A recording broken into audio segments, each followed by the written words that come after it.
হরে Krishna everyone, শান্তি servant of কৃষ্ণার আরেকটি নতুন ব্লগে আপনাদের সকলকে স্বাগত জানাই। আজকে আবার একটা নতুন দিনের ব্লগ নিয়ে চলে এসেছি। তো পুরোটা স্কিপ না করে পুরোটা দেখতে থাকুন। তো চলুন ভিডিওটা স্টার্ট করা যাক। হরে কৃষ্ণ। সকালবেলা প্রভু চলে গেছিলো বাজারে ভগবানের জন্য একটু ফল কিনতে। আর এখন শীতকালে তো অনেক ধরনের ফল, যেমন ধরুন কমলা লেবু খুব ভালো পাওয়া যায়, আতাটাও এই সময় বেশ ভালো মিষ্টি হয়। তো এখান থেকে বেশ কিছু ফল নিয়ে চলে এসেছে। আর তারপরে আমাদের প্রত্যেক দিন এই দাদার কাছ থেকে, এখানে দিদিও বসে, তো দুজনের কাছ থেকে প্রভু প্রত্যেক দিন ফুল, তুলসী পাতা নিয়ে আসে। আপনাদেরকে তো আগেও বলেছি, তুলসী পাতা তো আমাদের কিনেই সমস্ত ভগবানকে দিতে হয়। যাদের কাজ আছে তাদের তো ভীষণ ভালো, আমাদের কাজ আছে কিন্তু সেটা টবে লাগানো, আর সেটা আমরা বৃন্দা দেবী হিসাবে পুজো করি, তাই ভালো লাগে না ওখান দিয়ে তুলসী পাতা তুলতে। কিন্তু যখন একদম অসুবিধা হয়, যখন কোড়াই কিছু পড়ে থাকে, তখন সেই তুলসী পাতাগুলো ভগবানের সেবা কাজে লাগাই। তো তারপরে আমাদের বাড়ির সামনেই দাদার দোকান থেকে দুধ, পনির, টক দই, এই ধরনের জিনিসগুলো প্রভু নিয়ে চলে এসেছিলো। আর আমি রন্ধন শুরু করে দিয়েছিলাম। প্রভু চলে আসার পর কিছু জিনিস নেওয়ার ছিল, সেইগুলোই নিয়ে এসেছে, যেমন ধরুন কাঁচা লঙ্কাগুলো আরে শেষ হয়ে গিয়েছিলো। আজকে বানাচ্ছি একদম প্লেন লাউয়ের ছেঁচকি। এটাকে তো আমরা লাউয়ের ছেঁচকি বলি, আপনারা কি বলেন অবশ্যই কমেন্ট করে জানাবেন। অনেকে চচ্চড়িও বলে। তো প্লেন কালো জিরে আর শুকনো লঙ্কা ফোড়ন দিয়ে লাউটাকে একদম পাতলা পাতলা করে আমান্য করে, তার মধ্যে লবণ, হলুদ আর একটু কাঁচা লঙ্কা দিয়ে দেবো। দিলেই কিন্তু একদম রেডি হয়ে যাবে। জল দিইনি, কারণ লাউ থেকে এমনিতেই অনেকটা জল বেরোবে। আর ছিল বাড়িতে প্রভু একটা বড় দেখে মূলো এনেছিল। তো মূলো শাকটা না ছিল, তাই ভাবলাম কি করব, মূলো শাকটা বরঞ্চ একটু ছোট ছোট করে আমান্য করে ভেজে ফেলি। মূলোর শাকটাও এখন বেশ ভালো লাগে, শীতকালে তো এই ধরনের শাকগুলো বেশ ভালো লাগে। অবশ্যই আমাদের বাড়ির সামনে একটা শাকের দিদি বসে শাক নিয়ে, সেইখানে কিন্তু সবসময় অনেক শাক পাওয়া যায়, তবে শীতকালের মূলো শাকটা কিন্তু বেশ ভালো লাগে। তো একটা বড় মূলো আনার জন্য অনেকটা মূলো শাক এসেছিলো আমাদের দুজনের জন্য এবং ভগবানের জন্য, এনাফ পরিমাণ ছিল। তাই ভাবলাম মূলো শাকটাকে ছোট ছোট করে আমান্য করে একটু মূলো শাক ভাজা করব। আর লাউ থেকে দেখুন অনেকটা জল বেরিয়েছিল, আমি একটুও জল দিইনি। লাউ থেকে প্রচুর জল বেরোয়, শুধু কমিয়ে বা যখন অনেকটা জল থাকে তখন বাড়িয়ে দিই, না হলে কমিয়ে চাপা দিয়ে দিলে একদম সুন্দর লাউ সেদ্ধ হয়ে যায়। আপনার চাইলে লাউয়ের মধ্যে একটু অল্প করে চিনি দিতে পারেন, তাহলে কিন্তু টেস্টটা ভালো আসবে। আর আজকে একদম বাড়িতে একটু থোড় ছিল, থোড়টা ভীষণ লাল হয়ে যাচ্ছিলো, তাই থোড়টাকে ছোট ছোট করে আমান্য করে গোল গোল করে ওলকপি, আলু আর একটা কাঁচা টমেটো দিয়েছি। কাঁচা টমেটো দিলে না টেস্টটা ভীষণ ভালো আসে। সবগুলো দিয়ে একটা রসা বানাবো, জানি একদম হিজি গিজি টাইপের, কিন্তু বাড়িতে ভগবানের সংসারে যা থাকে সে দিয়ে রন্ধন করার আমি চেষ্টা করি।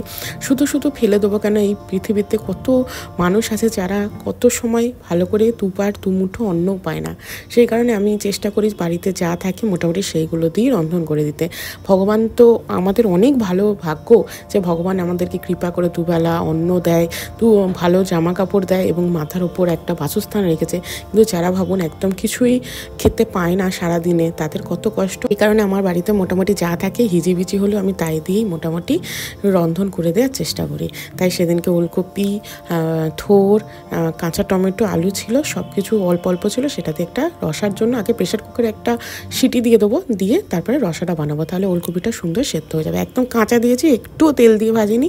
আমার এরকম পাতলাই ভালো লাগে। যদি ওই সেদ্ধ করার আগে না তেলেতে ভাজা হয়, তাহলে আর সেটা টেস্ট খুব একটা আমার যেন মনে হয় ভালো পাওয়া যায় না। তাই আমি কোনোদিনই এই সমস্ত জিনিসগুলো কাঁচা সেদ্ধ করার আগে কিন্তু ভাজি না। বিশেষ করে লাউ আরে তো ভাজিই না কোনো দিন। তো লাউ, ওলকপি এই জিনিসপত্রগুলো আমি একদম কাঁচা সেদ্ধ করি, তারপরে সেটাকে রসা বানিয়ে দিই। তো ওইদিকে আমার মূলো শাকটা ভাজা হয়ে গিয়েছে। মূলো শাকের মধ্যে শুকনো লঙ্কা দিয়েছিলাম, একটু সর্ষে ফোড়ন দিয়েছিলাম, আর অল্প নামাবার সময় চিনি দিয়েছিলাম। আর যেমন লবণ আর হলুদ দেওয়া সেরকমভাবে সুন্দর মূলো শাকটা ভাজা হয়ে গিয়েছিল। আর মূলো শাকটাই একমাত্র শাক যেটাই খুব একটা কিন্তু কমে না, দেখবেন বাকি প্রত্যেকটা শাক একদম নরম হয়ে রন্ধন করার পর একদম একটুখানি। এবার রসা বানাবো। রসার জন্য কড়াইতে সর্ষের তেল দিয়ে 5 ফোড়ন শুকনো লঙ্কা ফোড়নে দিয়েছি। খুব ভালো 5 ফোড়নে খুব সুন্দর গন্ধ এবং টেস্ট আসে। আর অল্প করে দিয়েছি কাঁচা লঙ্কা, ক্যাপসিকাম আর আদা।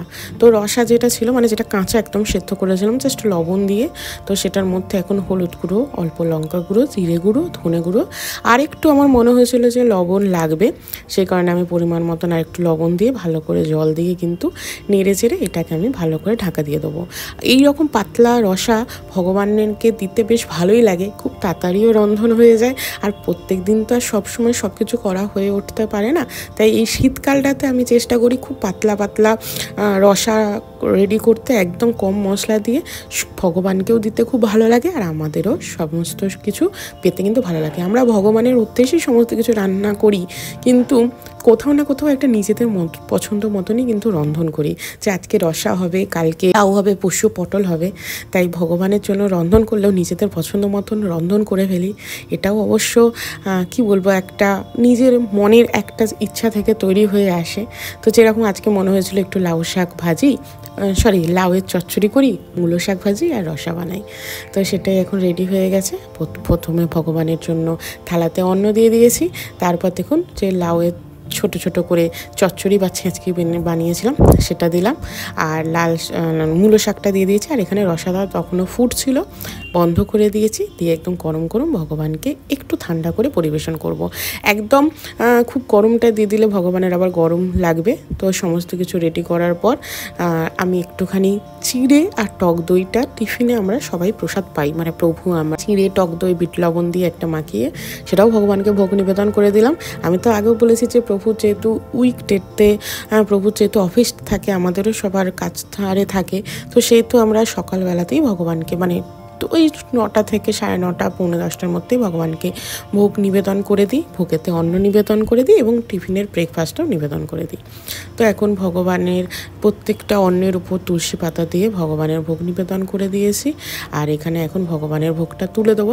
আচ্ছা, একজন আমাকে একদিন কমেন্ট করেছিলেন যে এই মন্দিরটা আমি কোথা থেকে নিয়েছি এবং কীরকম কী দাম পড়েছে।